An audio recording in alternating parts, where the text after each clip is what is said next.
महत्वाची गोष्ट ओबीसीच्यासाठी आहे. ओबीसीचा पहिला मोर्चा आज आपण कराडमध्ये काढलाय. महाराष्ट्रभर ओबीसी जागा झालाय, देशभर ओबीसी जागा झालाय आणि आंदोलन करतोय. आता जातनिहाय जनगणना जर झाली नाही तर या जनगणनेवर आमचा पूर्णपणे बहिष्कार असेल. ही गोष्ट सगळ्यांनी आपल्या मेंदूमध्ये फीड करा.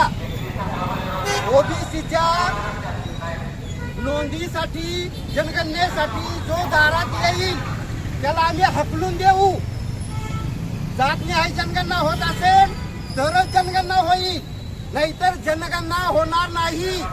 ओबीसी समाज जनगणनेवर बहिष्कार टाकेल. हे मुख्यमंत्र्यांनी आणि पंतप्रधानांनी लक्षात घ्यावं. 60% समाजावर जर तुम्ही अन्याय करणार असाल तर हे आता इथून पुढे चालणार नाही. आतापर्यंत ओबीसी समाज झोपलेला होता, आता तो जागा झालाय. आणि एससी एसटी ओबीसी मायनॉरिटी मध्ये आम्ही सगळे एक झालेलो आहोत. आता इथून पुढे पंतप्रधान कुणाला करायचं, महाराष्ट्राचा मुख्यमंत्री कुणाला करायचं हे आम्ही ओबीसी ठरवणार आहोत.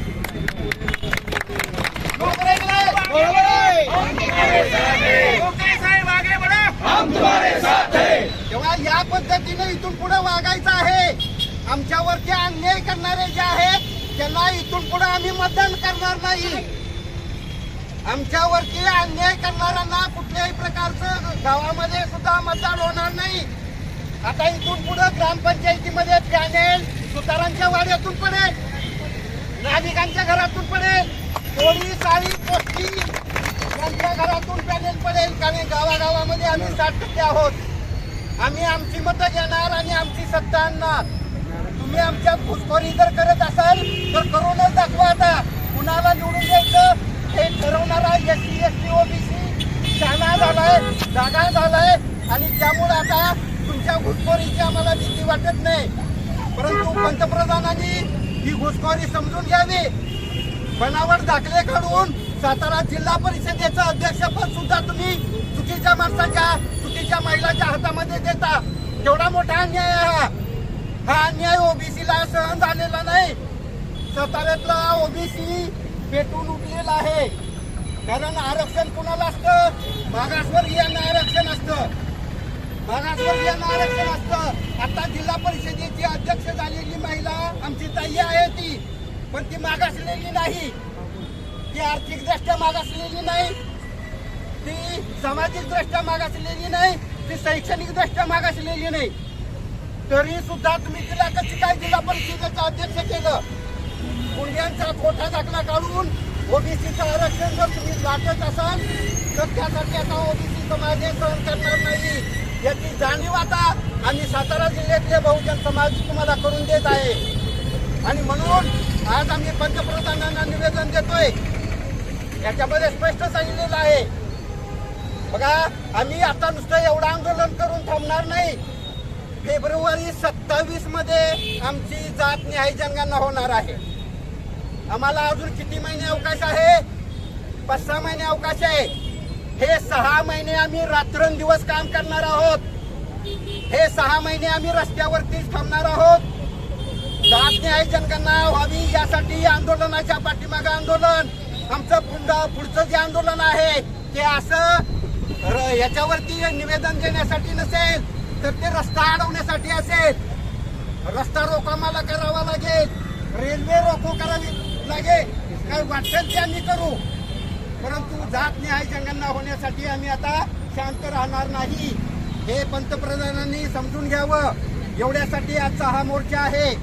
म्हणून दिल्लीमध्ये सुद्धा विद्यार्थ्यांचं आंदोलन चालू आहे. किती प्रकारचे प्रत्येक वर्षी हे सरकार सत्तेवर आल्यापासून नीटचे सगळे पेपर फुटतायत. अरे पेपर फुटतायत, विद्यार्थी आत्महत्या करतायत, तरी सुद्धा शिक्षण मंत्री राजीनामा देत नाही. काय चाललंय? ही काय हुकुमशाही आहे का?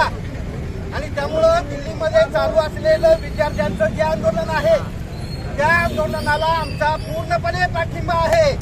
कॉक्रोच जनता पार्टीला आमचा ओबीसीचा पूर्णपणे पाठिंबा आहे. हे आंदोलन चालू राहिलं पाहिजे आणि शिक्षण मंत्री राजीनामा देत नाही तोपर्यंत हे आंदोलन चालू राहिले पाहिजे. उद्याच्याला आम्ही सुद्धा तेवढ्यासाठी रस्त्यावरती उतरणार आहोत. विद्यार्थ्यांच्या वरचा अन्याय आम्ही सहन करणार नाही. आणि म्हणून आता ओबीसी जागा झालाय. पुढच्या आंदोलनावेळी कमी संख्या होता कामा नये, संख्या वाढली पाहिजे. गावं पेटवायचं काम तुम्हाला करायचं आहे. प्रत्येक गावामध्ये ओबीसीचा ग्रुप तयार करा. ग्रुप तयार झाला की संघटनेचं काम सुरू होतंय. आणि म्हणून प्रत्येक गावामध्ये ग्रुप तयार करा. त्या ठिकाणी आपले झुंजार नेते लक्ष्मण हाके, मंगेश ससाणे आणि वाघमारे अहो जीवावर उदार होऊन काम करतायत. ओबीसी साठी करतायत ना. तुम्ही घरी बसून कसं चालेल? त्यांना मदत करण्यासाठी, त्यांना ताकद देण्यासाठी आपलं हे आंदोलन आहे. आणि म्हणून ओबीसीने आता शांत राहायचं नाही आणि गावात गेल्यावर सुद्धा शांत राहायचं नाही. आपलं काम चालू करायचं. समाज संघटित झाला पाहिजे, ही तुमची जबाबदारी आहे. आपण आता तहसीलदारांना निवेदन द्यायचं आहे. निवेदनावरती काही प्रमुख लोकांच्या सह्या आहेत. बाकी तुम्ही सगळे तुमचा पाठिंबा आहेच, परंतु निवेदन करा. हा ठीक आहे. आता कराड तालुका दक्षिण आणि कराड तालुका उत्तर यांचे कार्यकारिणी फक्त तहसीलदारांना निवेदन देण्यासाठी जाईल. अध्यक्षांनी तुम्ही तुमची माणसं घेऊन चला पुढं.